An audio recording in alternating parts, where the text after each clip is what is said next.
என்னை நாடி வந்த பிள்ளையா நீ? என் வாசலுக்கு படியேறி வந்த காரணம் என்னவென்று எனக்கு தெரியாதா? உன் அடிவயிற்றில் பற்றி எரியும் நெருப்பையும் அறிவேன். உன் நெஞ்சுக்குள் கணக்கும் பாரத்தையும் அறிவேன். ஏன் கலங்குகிறாய்? இந்த கருப்பன் காவல் நிற்க உனக்கென்ன குறை? தலையை நிமிர்த்துப்பார். வஞ்சக வலையில் சிக்க வைத்தவர்களை பார்த்து அஞ்சாதே. அந்த வஞ்சகத்தையே அறுத்து எரியும் அறிவாள் என் கையில் இருக்கிறது. பொய் சொல்லி உன்னை குனிய வைத்தவர்களின் தலை என் முன்னால் தானாக குனியும். சத்தியம் வெல்லும், தர்மம் நிலைக்கும், அது என் வாக்கு. இதோ கவனித்துக் கேள். உன் வீட்டு வாசலில் கட்டப்பட்டிருக்கும் காவலும் நானே. உன் பிள்ளைகளின் தலையில் வைக்கப்படும் கையும் என்னுடையதே. நம்பிக்கை துரோகம் செய்தவர்களை எண்ணி எண்ணி நொந்து போகாதே. அவர்களின் கணக்கை நான் தீர்ப்பேன்.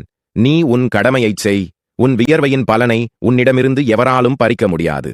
எச்சரிக்கை, தீய எண்ணத்தோடு உன்னை சுற்றி வருபவர்களின் நிழலையும் நான் அறிவேன்.